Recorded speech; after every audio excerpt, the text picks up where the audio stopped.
multimolecular colloids and macromolecular colloids. Now multimolecular colloids is formed and we have to find out which is the secondary or tertiary amine which is there here. So CH2O into 2 is C4H4O2. Now you might think chelosis and digestive disorder is the deficiency of vitamin B2, correct? So what happened here? It is addition reaction only what is happening. And which type of addition reaction it is? It's nucleophilic addition reaction. First, because the halide ion, that is chloride ion, has got the minimum splitting.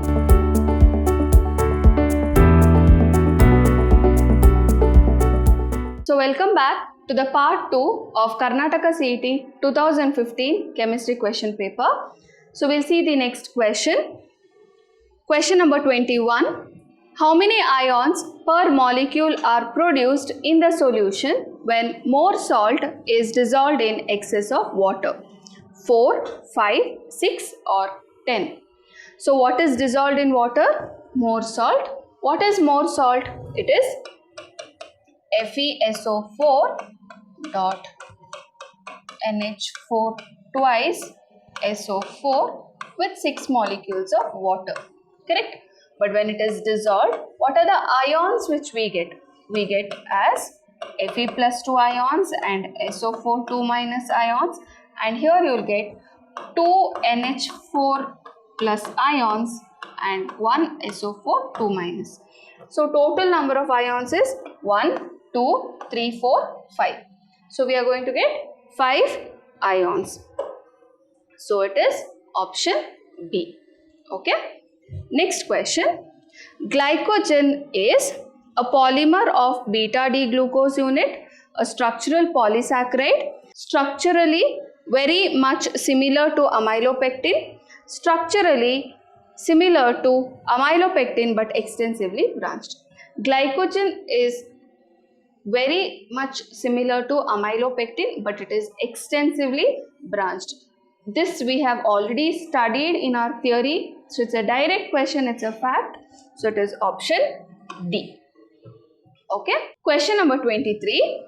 Number of possible alkyne with formula C5H8 is 2, 3, 4 or 5. So we'll write the possible formulas for this. Carbon atom with triple bond, because it is given it is alkyne. Okay, you have one CH here, then you have CH2, CH2, CH3. So you have 5 carbon atoms and 8 hydrogen atoms. Now the double bond I'll put between second and third carbon atom. So I have one CH3 group, C, triple bond C, then I have CH2, CH3. Now if you think that the triple bond I can put between third and fourth carbon atom, that is nothing but from the other end when I number it is between second and third, which I have already written. So there is only one more possible with the chain, that is I can write it as CH triple bond C carbon atom. For this I can put a CH3 group. I have 1, 2, 3, 4 carbon atoms. Here I'll have to put one hydrogen and then one more CH3 group. Okay, count and see if you get a doubt. 3 plus 3, 6, 7, 8, 8 hydrogen atoms, 1, 2, 3, 4, 5 carbon atoms, and still you have a triple bond also which is there. You can't put the CH3 here, nor you can put it here which is involved in triple bond, because those will not have anything else to be added then. No hydrogen can be added there, isn't it? So it is only 3 formulas or 3 isomers are possible. So the answer is option B, that is 3. Okay. Next one. Which of the following aqueous solution has the highest freezing point? So they have given us 0.1 molar NaCl and 0.1 molar Na2SO4. So how is freezing point related, or what is the equation? That is delta TF, that is depression in freezing point, is equal to I Kf into M. So we have Van 't Hoff's factor I.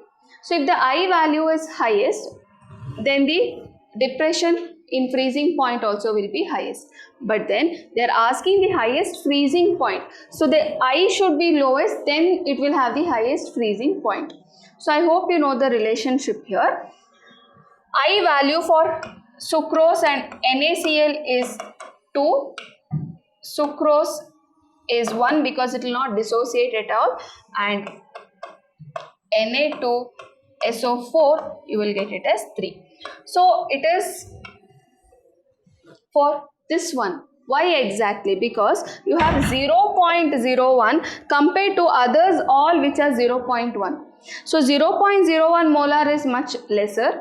I told you, lesser the I value or lesser number of solute particles will be there, then the highest will be the freezing point. So the option B is the correct answer. Okay.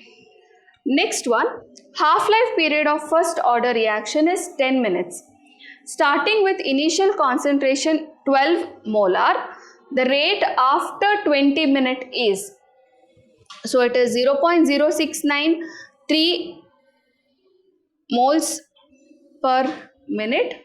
Then you have 0.069 into 3, 0.069 into 3 and 0.0693 into 4. Okay. So what is the correct answer? What are you supposed to find out? It is the rate which you are supposed to find out. And what is given is half-life. So T half is equal to 10 minutes. Okay. And the initial concentration is 12 molar. Okay. So 12 molar solution or 12 molar concentration if you take, in first 10 minutes, that is first half-life, you will get the half of it, that is 6 molar. Then the other 10 minutes, 6 will get converted into 3 molar. So the concentration will be reduced to 3 molar in 20 minutes, correct? No? 10 plus 10 is 20. So in 20 minutes, the concentration is reduced to 3 molar from the initial concentration. Now, I know the half-life, I will find the rate constant now. Next, I will find out about the T half. T half is what? 0.693 by K. So what is K? K is equal to 0.693 by T half. T half is 10. So this value will be 0.0693. Okay. So what will be the rate? Rate is equal to K into molar concentration of A I will take. Okay. Because we have only one reactant which I am considering it to be A. What is rate constant? 0.0693 into what is the molar concentration? 3 molar. So rate will be, this is per minute because we have time here. That is because we have rate constant and here the value is per minute, which I have written it here as well. Okay. So what is the correct answer? 0.0693 into 3, that is option C is the correct answer. So I hope you have understood about 25th question. Next one, the salt which responds to dilute and concentrated H2SO4 is, it should respond to both dilute as well as concentrated H2SO4. So we'll see calcium fluoride CaF2, BaNO3 twice, Na2SO4, Na3PO4. So if you know the reaction, you can actually take the correct answer. It is barium nitride, BaNO3 twice, is one which reacts with both dilute and concentrated sulfuric acid to give white precipitate of barium sulfate. So option B is the correct answer. The other options you have here will not react with both dilute and concentrated sulfuric acid. Okay. Next question. On heating potassium permanganate, one of the following compound is not obtained. What is it? Not obtained. Okay. So we'll see the option O2, MnO, MnO2, K2MnO4. So if you know the reaction, it is very easy to take the answer. I'll write the equation anyway. Potassium permanganate is KMnO4. When it is heated, you will get K2MnO4, MnO2 and O2. Okay. So you have potassium permanganate which is giving potassium manganate here. Okay. When it is heated at 513 Kelvin. So what is not obtained. From the options, if you see, it is MnO which is not obtained. Okay. So I hope you have understood the question number 27. Next question. The reaction is given. Okay. It's a series reaction. You're supposed to find out the product B. That is the last product, the end product you're supposed to find out. They have given you options. First is cyclic hexane, okay, with substituent OH group. Then you have MgBr. Then you have just hexane which is there, which is cyclic. Okay. Then you have phenol. So which is the correct answer? You're supposed to find out. So I'll write the reaction for y'all. I have bromine and it reacts with magnesium. In the presence of dry ether, it is Grignard reagent is formed. So you have your cyclic alkane with Mg and Br. Grignard reagent you have got. Further, it is undergoing acid hydrolysis. So when acid hydrolysis is taking place, you get OH group here, H group is added over here. So you get the cyclic compound plus Mg, OH and Br. Correct? So what is that you have got? You've got option C as the correct answer. Cyclic hexane. Okay? Okay? So I hope you have understood this question. It's very, very simple. Next one is the formation of cyanohydrin from a ketone is an example of nucleophilic substitution, nucleophilic addition, electrophilic addition and electrophilic substitution. See, formation of cyanohydrin from a ketone is an example. What is added here? Here I'll write the equation for y'all. Okay, R, C, double bond O, R dash, and for example, HCN is added. You're going to get cyanohydrin. That is, the H plus ion will go to oxygen. The double bond is broken. Cyanide will come here. So you're going to get it as carbon, OH group, and CN and R dash. So this is cyanohydrin. Correct? So what happened here? It is addition reaction only what is happening. And which type of addition reaction it is? It's nucleophilic addition reaction. First, because Cn will come and attack and O minus will be formed, and then H plus will come and attack to O minus to form OH group. Okay, so it is nucleophilic addition reaction. So it is option B. Okay, next one. One of the following is an essential amino acid: tyrosine, cysteine, isoleucine, serine. So we have 10 essential amino acids. How do I remember the 10 essential amino acids out of the 20 total amino acids which I have got?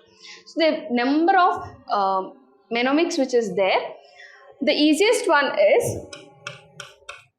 Private Tim Hall, or there is something called as Three Idiots Met Pia at Wedding Lunch also, which is again easier one. Whichever you find it easy, you can use to remember this. Now what is PVTTIMHALL is exactly telling us? That is most important.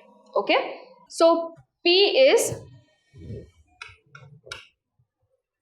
phenylalanine, V is valine, T is threonine. Okay, this is tryptophan, I is isoleucine, M is methionine,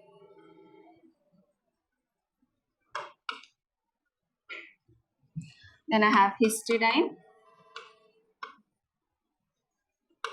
arginine, then you have leucine and lysine. So these are the 10 amino acids which you really need to remember. So one of the following is an essential amino acid. Look for which is there here. Tyrosine is not there, cysteine is not there, serine is not there, but we have isoleucine. So option C is the correct answer. You can remember this way, or there are many other methods to remember essential amino acids or basic amino acid, acidic amino acids, etc. Okay, so as the question comes, I shall give you more and more tricks like this to remember. Okay, 31st question. The aqueous solution of the following salt will have lowest pH. So they have given us different salts. We have to find out which of their solution will have the lowest pH. First thing what we should know is salt of a strong acid will give an acidic solution which will have least pH. Correct? So it should be a salt of a strong acid. So all these salts, which is the acid they will form, we will write first. Okay? That is, if I take NaClO3, the acid formed will be HClO3. Okay? If I take NaClO, it will form HClO. If I take NaClO2, it will form HClO2, and if I take NaClO4, it will form HClO4. Okay, these are the acids which they will form. Now, how do I find out which has the lowest pH or which is the most acidic one here? The oxidation number of chlorine is directly proportional to the acid strength of the oxo acids. What is it? Acid strength of oxo acid is directly proportional to the oxidation number of chlorine, because that is the common one which we have. Okay, so we'll have to find out the oxidation number of chlorine. Here it is +1 plus x plus minus 6, 3 2s are 6, so I'll have it as +5. Okay, here it will be +1 plus x plus minus 2 is equal to 0, x is equal to +1, 1 plus x plus 2 2s are 4 minus 4 is equal to 0, x is equal to +3, and the last one +1 plus x plus minus 8, 4 2s are 8, so it is 8 and 0, x is equal to +7. So here this is the acid which is most strong, and it is the salt which is having or which produces the acid with lowest pH. So the answer is NaClO4. So it is option D. Okay, so if you know the concept, it's very easy to solve the question. So it's very important to learn the concepts and be thorough with it. Okay, next question. For one of the element, various successive ionization enthalpy are given below. Okay, for one of the element, they have given various successive ionization enthalpies. Okay, so first ionization enthalpy is 577.5 kilojoule per mole. Second one is 1810. Third is 2750. Fourth is 11,580, and fifth is 14,820. So if you see this table, third to fourth, there's a huge difference in the ionization enthalpy. Up to 3 it is quite easy. Okay, that means it should be an element which can give 3 electrons very easily. So we'll see which it is: silicon, phosphorus, aluminium, or magnesium.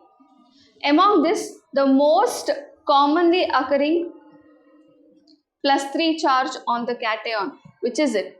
It is aluminium. Aluminium, up to third electron, it can be lost very easily.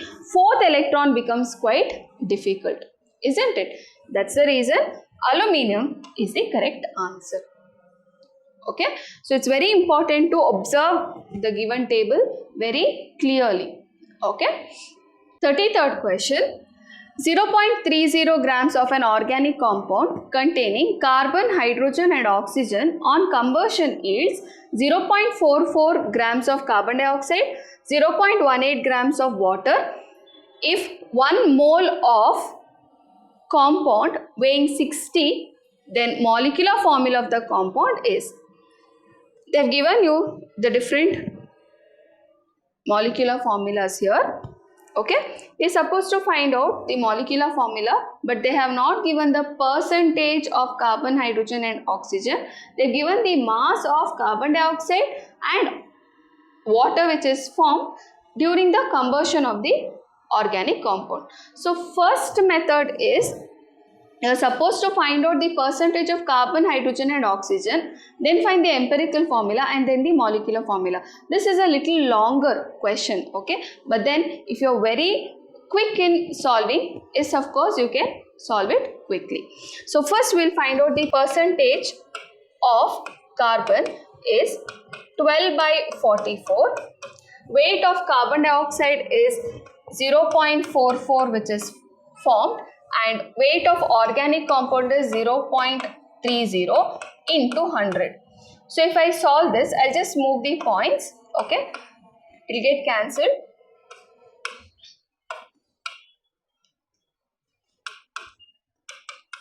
It is 40%, correct? Next I am going to find out the percentage of hydrogen.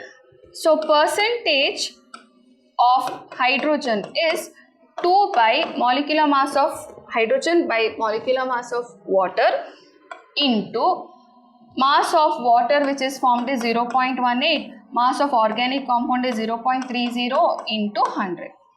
So here I will move the points, correct? Then what I have to do?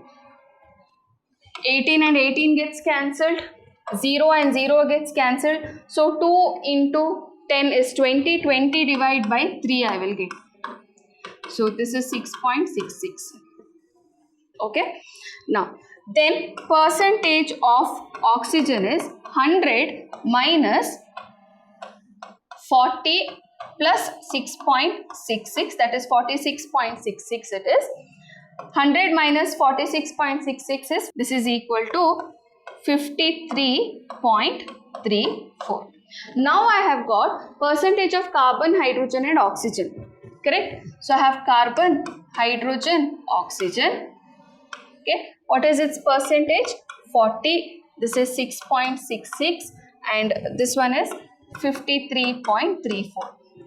Now I have to divide by its, divide by 12, divide by 1, divide by 16. So here you will get the answer as 3.33, 6.66 and 3.33. Divide by the lowest number. So it is 3.33 divided by 3.33 divided by 3.33. You will get the ratio 1 to 1. This is empirical formula, CH2O. Now if you get the molecular mass of the empirical formula, that will be carbon, H2 and O you have, that is 12 plus 2 plus 16. So you are going to get this as 30. So molecular formula by empirical formula mass. So molecular mass is 60, empirical formula mass is 30. So N value is equal to 2. So CH2O into 2 is C4H4O2. So C2H4O2 is the correct answer. So it's a little longer, but then it is quite easy. You may require a little more time if you are very weak with the calculation part. Okay. Next question which we have is, one of the following will not undergo Hofmann-Bromamide reaction. CH3CONH2, CH3CONH, CH3, C6H5CONH2, CH3CH2CONH2. Now first thing what we need to know is, Hofmann's bromamide degradation reaction is possible only for primary amines. Secondary amines or tertiary amines will not undergo this reaction. And we have to find out which is the secondary or tertiary amine which is there here. See, we have NH2 group, NH2 group, NH2 group. So they are all are primary amides. Correct? So this is the one which will not undergo Hofmann-Bromamide reaction. Okay. Next question. Chelosis and digestive disorders are due to the deficiency of thiamine, ascorbic acid, riboflavin, pyridoxine. Now you might think chelosis and digestive disorder is the deficiency of vitamin B2, which is also called as riboflavin. So the answer is riboflavin. So it is very important to know the chemical names of these vitamins as well. Okay, so it is riboflavin, which is the answer, which is vitamin B2. Next we have is, how many coulombs of electricity are required for oxidation of 1 mole of water to dioxygen? Okay, so I'm taking 1 mole of water to form dioxygen. So what happens is, H2O will give half O2 plus hydrogen H2. Okay, but if I write the stepwise reaction, I'll know what is the number of electrons which are involved. So here 2 H plus ions will accept 2 electrons to form hydrogen, and 1 O2 minus oxygen which is there will be liberated in form of oxygen, liberating 2 electrons. So the number of electrons involved is 2. So we require 2 Faraday current or electricity, isn't it? So what is it? How many coulombs they are asking? So 2 Faraday, so 2 into 96,500, which is nothing but 193000, which is 1, 2, 3, 4, 5. So 1.9 into 10 to the power 5. So it is very important. See the answers, it's all 1.9 you can make out. 193 answer is there, but very different powers it has got. 10 power 4, 10 power 5, 10 power 5, and here 9.65 into 10 power 4 it is there. So if you don't get it is 2 electrons, just by looking into this equation you think there is only 1 electron, so it's 1 Faraday. Chances are there that you can tick A as the answer, which is wrong. Okay, so it's necessary that you know it is 2 Faraday which is required. Okay, and if you multiply, it is 10 to the power 5 which you get. It is 1.93 into 10 to the power 5 coulombs. So it is option C. To be very careful with such questions where you can find the options are very close to one another, and that too here the changes are there with the powers and the decimal point. Okay. Next question. 100 cm cube of 1 molar CH3COOH was mixed with 100 cm cube of 2 molar CH3OH to form an ester. The change in initial rate if each solution is diluted with equal volume of water would be 2 times, 4 times, 0.5 times, 0.25 times. Here, if I write the rate constant, it will be rate is equal to K into molar concentration of CH3COOH and CH3OH, because it is forming ester. And 100 cm cube of both I have, one is 1 molar, one is 2 molar. So I'll just take this as A and B. Okay.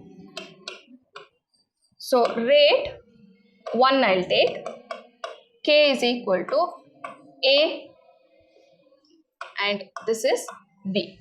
Okay. Next, rate 2, what will happen? What am I doing? I am diluting both with equal volume of water.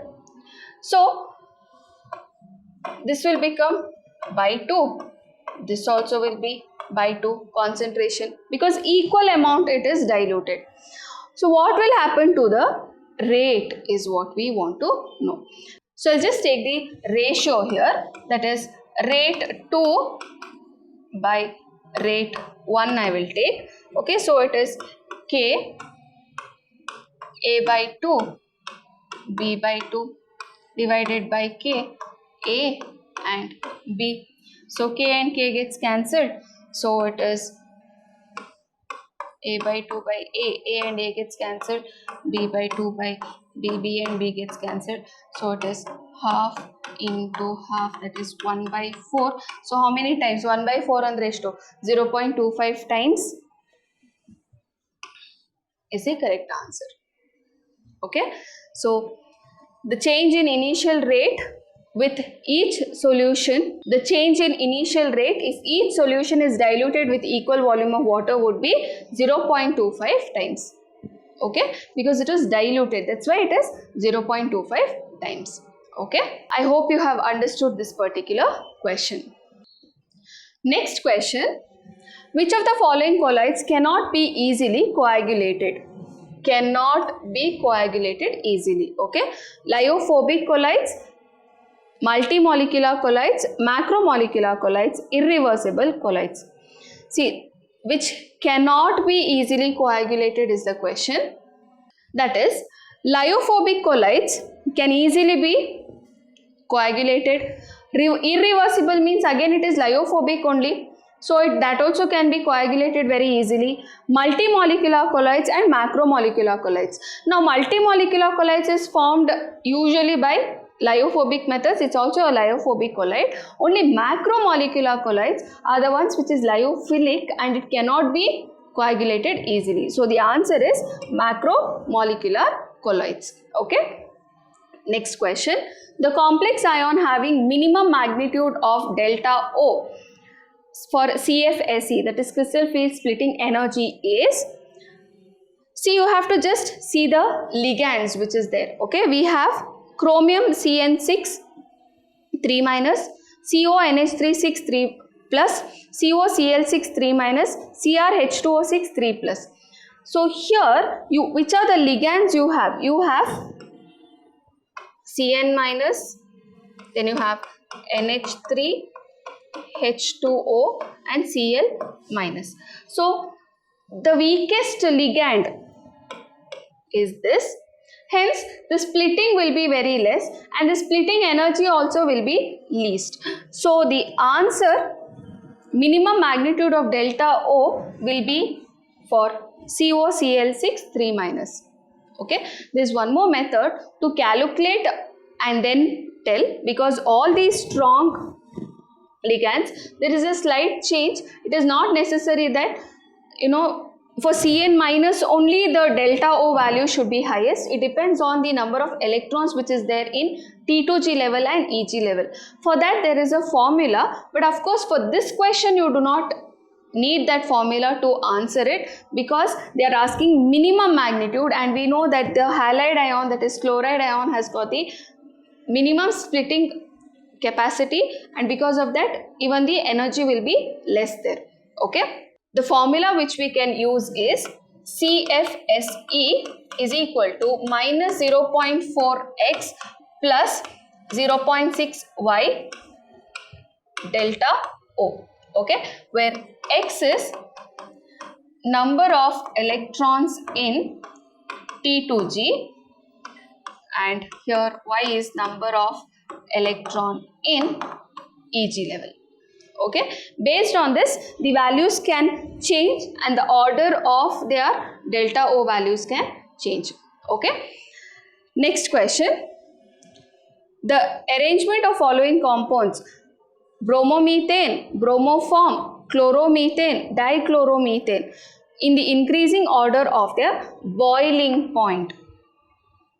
Okay, so we have bromomethane, that is CH3Br, bromoform CHBr3, then you have chloromethane, that is CH3Cl, and dibromomethane CH2Br2.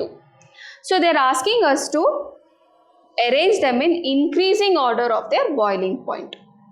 So here it is related to boiling point.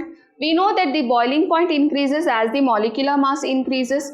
So which will have the highest boiling point? We have 3 bromine atoms here. So of course that will have the highest boiling point, that is CH3, that is CHBr3. Then we have CH2 Br2. Then we have CH3, Br, and last is CH3Cl. So the order is first 2, then comes 4, then comes 1, and the last one is 3. So you have to search for the correct answer where 2 is highest, then 4, then 1, then 3. So it is option A is the correct answer. So I hope you have understood these 20 questions from part 2 of I hope you have understood the 20 questions in part 2 of Karnataka CET 2015 chemistry question paper. The next 20 questions I shall solve in part 3. Thank you, my dear children.